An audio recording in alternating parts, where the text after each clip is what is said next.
Hello everyone, आज हम पढ़ेंगे कुछ ऐसे पॉइंट्स के बारे में जो कि डिजिटल मार्केटिंग में बहुत ज़्यादा इम्पोर्टेंट है। जैसे कि यहाँ पे दिख रहा है working on niche and thinking about portfolio. Third one is doing research as per your niche and business and L V websites. तो भाई साहब हमें इनके बारे में बताएंगे और उसके बाद में हम इसके बारे में डिस्कस करेंगे। तो चलो हम शुरू करते हैं ये video. We have successfully completed the second module. I really hope you understood the module. In case you did not, please repeat the module or rewatch it. It's time for the second assignment. Based on the second module, which was about the website optimization checklist, in which we had properly performed all the research in this module. In the last task that I gave, or the last assignment, I asked you to find your niche, which was a very important task. In case you missed it, please go back and rewatch it. Make sure you have found your niche. It can be anything. And then you have to find websites according to your niche. And then you have to prepare an optimization checklist. As how is its loading speed, how is the image quality, and its contents. You have to study all the parts that were covered in this segment. You have a website, that is your niche. You have to find out which keyword work for it. How is the UI UX? You also have to research on the image quality. The second part that we have is thinking about a portfolio. We have started the SEO journey and we are on the beginner level. Make sure you don't make this mistake of only going through the theory part, because you can find the theory on Google also. Then why am I here? Because I am sharing my experience with you. Then what you need to do is, as a beginner, don't limit yourself by just studying SEO. Let me give you an example. When you play cricket, observing how to play or playing cricket in video games will not suffice. You will have to get out on the field and play with the other players. It is the same for SEO. You have to focus on creating a portfolio. As we are learning new things, the more tasks you will have to work on. For example, I gave you a task. Let's say you have a startup, you have a business. You will have to research on those websites to figure out on which keywords they perform with. Make a lot of Google searches. You will have to think about your portfolio, as how will you work on it? What is the clientele? If you want to work, which sector do you want to work in? There are so many jobs available, like digital marketing is always there. तो बात ये है कि नीशे होता क्या है, तो ये हमें जानेंगे, वो भी हिंदी में। अब सब लोगों को पता है कि हर कोई डायरेक्ट बताता है, पूरा डीपली नहीं बता पाता है। तो मैं आपको बताऊंगा कि नीशे होता क्या है। जैसे व्हाट इज नीशे, ठीक है, इन हिंदी, इन एसईओ। ये अपन क्वेश्चन लिखेंगे और ये अपन पूछेंगे अपने बायोडाटा जेमिनी से और एंटर करेंगे। जैसे ही हम एंटर करेंगे हमें बताएगा कि नीचे होता क्या है। इसीलिए आप यहाँ हो क्योंकि आपको एक एक चीज़ पता होनी चाहिए, ठीक है। अब देखो इन भाई साहब, अब इसको थोड़ा इधर करेंगे ताकि हमें पढ़ने में आसान हो, ठीक है। देखो एसईओ सर्च इंजन ऑप्टिमाइजेशन में नीशे का मतलब होता है एक विशेष विषय, मतलब टॉपिक या श्रेणी, मतलब कैटेगरी, जिस पर आपकी वेबसाइट या ब्लॉग आधारित है।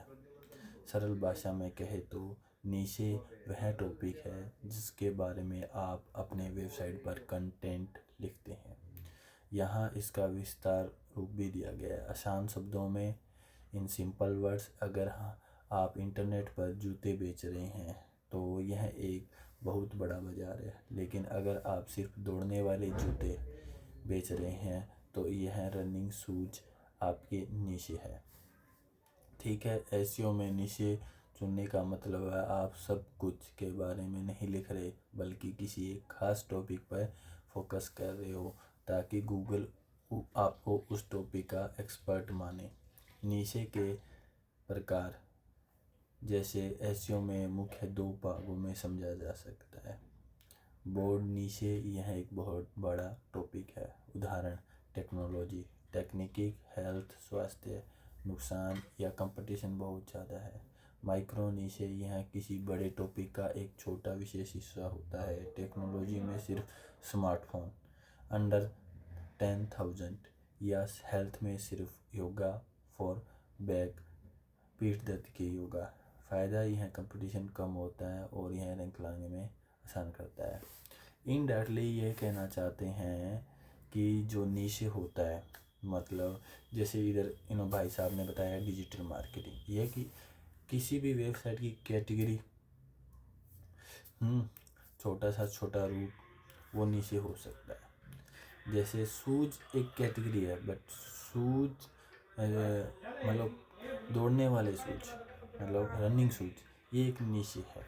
मतलब कैटेगरी में सब कैटेगरी होती है, तो उसे हम क्या मान सकते हैं, नीचे मान सकते हैं। तो आपको जहाँ तक क्लियर हो गया हो कि नीचे होता क्या है। देखो, वेबसाइट भी बनती है एक बिजनेस से, और बिजनेस में बहुत सारी सर्विसेज होती है, बहुत सारे प्रोडक्ट्स होते हैं, चाहे वो ई कॉमर्स की हो, चाहे वो सर्विस बेस हो। तो अलग अलग वेबसाइट में अलग अलग सर्विस या प्रोडक्ट होंगे, उनकी कैटेगरी होगी, कैटेगरी के अंदर भी उनकी सब कैटेगरी होगी। तो इसी प्रकार भाई साहब समझाना चाहते हैं कि नीचे एक सब कैटेगरी भी है, लेकिन ये इनको नीचे बोलते हैं। डिजिटल मार्केटिंग में एक ऐसे वर्ड्स होते हैं जो आपको बार बार मतलब अलग अलग तरीके से समझाएंगे, लेकिन वर्ड्स का थोड़ा हैवीपन रहता है। तो चलो आगे हम देखते हैं भाई सब और क्या बताते हैं। थोड़ा सा यह है, ठीक है। तो अब हम इसको इमेज को छोटा कर लेते हैं क्योंकि ज़्यादा काम नहीं है।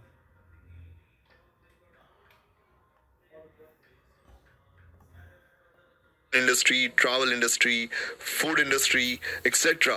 All these industries require देखो, फूड इंडस्ट्री, डिजिटल मार्केटिंग, ये सब इंडस्ट्री के बारे में बताए जा रहे हैं। digital marketing. SEO is a requirement of the search engine. इन्होंने बताया कि एसईओ बहुत ज़्यादा इम्पोर्टेंट है सर्च इंजन मार्केटिंग में, ठीक है। जैसे गूगल है, याहू है, बिंग है, ये सब क्या है, सर्च इंजन है। और इनमें क्या होता है कि बहुत सारी चीज़ें होती It is also required in pharmaceuticals too. So you have to decide what kind of clients you want to work for, and so you have to make your portfolio accordingly. The third one is doing research. तो इन्होंने portfolio के बारे में बताया है कि portfolio भी हम बना सकते हैं कैटेगरी वाइज अपने नीचे के अकॉर्डिंग। जो फार्मास्यूटिकल हो, डिजिटल मार्केटिंग हो, अलग अलग कैटेगरी है, तो अलग अलग पोर्टफोलियो बनेंगे। पोर्टफोलियो में हम क्या कर सकते हैं, हमारे कोई भी क्लाइंट या प्रोजेक्ट है उसको रख सकते हैं, उनके रिजल्ट शो कर सकते हैं। ये एसईओ के का ही हिस्सा होता है। कभी कभी क्लाइंट मांग लेता है कि आपका पोर्टफोलियो बताइए, तो हम उसको शो करते हैं। As per your niche and business, let's say you found your niche, and let's say it is the food industry. जैसे कभी कभी हमें रिसर्च करनी पड़ती है, doing research as per your niche business है, तो फूड इंडस्ट्री भी हो सकती है। चले आगे बढ़ते हैं। You have to research extensively about that industry because the food industry will have a lot of niche within it. The industry would have a lot of micro niches. In case you still do not understand, please check the website optimization checklist and in our Learn One website and check the image quality if it is okay, and check the video quality if it is okay, check the parameters and audit it. So guys, this was the second assignment. You have to complete all the practicals and you can let us know how you did it. I will see you in the next module. If you have any queries or comments, देखो भाई,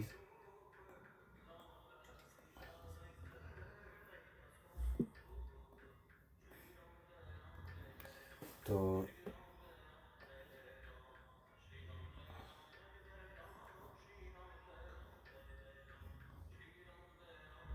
भाई साहब ने अपने को बारे में बता दिया है, नीचे क्या होता है, पोर्टफोलियो क्या होता है, और साथ में उन्होंने कैटेगरी के बारे में भी बताया, रिसर्च कैसे करते हैं। तो ये मॉड्यूल था सेकंड, भाई साहब ने सेकंड मॉड्यूल बता दिया है।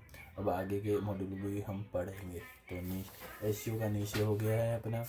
कोई और किसी को क्वेश्चन पूछना हो कि एसईओ में नीचे क्यों ज़रूरी होता है, देखो जब भी कोई टारगेट हम लक्षित करते हैं, जब भी नीचे होता है तो क्लियर होती है कि वह लोग आपकी साइट पर जाते हैं जिन्हें चीज़ सच में ज़रूरत है। अगर आप एक ही टॉपिक जैसे 100 पोस्ट लिखेंगे तो गूगल आपके क्रिकेट को एक्सपर्ट मानेगा, आपकी रैंकिंग बढ़ाएगा। ठीक है, तो कंपटीशन जो नीचे टारगेट करें उसका कंपटीशन भी कम होना चाहिए। ठीक है, तो एक स्पेसिफिक नीचे जैसे वेगन रेसिपी में रैंक कराना आसान है, बजाय आप ऑल टाइप ऑफ फूड पर रैंक कराना कोशिश करते हैं। जैसे अमेजन है, नीचे टॉपिक कोई स्पेसिफाई नहीं है, इसमें बहुत सारे प्रोडक्ट है, मान लो कोई भी इसकी कैटेगरी डिसाइड नहीं है, इसमें हर टाइप की कैटेगरी है। ठीक है, और ये सब कुछ बेचते हैं। लेंस कार्ड ओनली नीचे से स्पेसिफाई है, ईयर आई वियर चश्मा। ठीक है, ब्लॉग में टेक ब्लॉग हो गया। तो निष्कर्ष यही निकलता है कि आपका मुख्य टॉपिक सही नीचे चुनने से गूगल को समझने में आसानी होती है। आप अपने वेबसाइट के किसी बारे में उसे कैसे दिखाना चाहते हैं, तो आपको पता चल ही गया होगा कि कैसे क्या होता है डिजिटल मार्केटिंग में। अब आगे हम पढ़ेंगे दूसरे थर्ड मॉड्यूल में। तो आज के लिए धन्यवाद, और आप कोई ज़रूरत हो तो हम मुझे कमेंट कीजिए, मैं आपको बताऊंगा।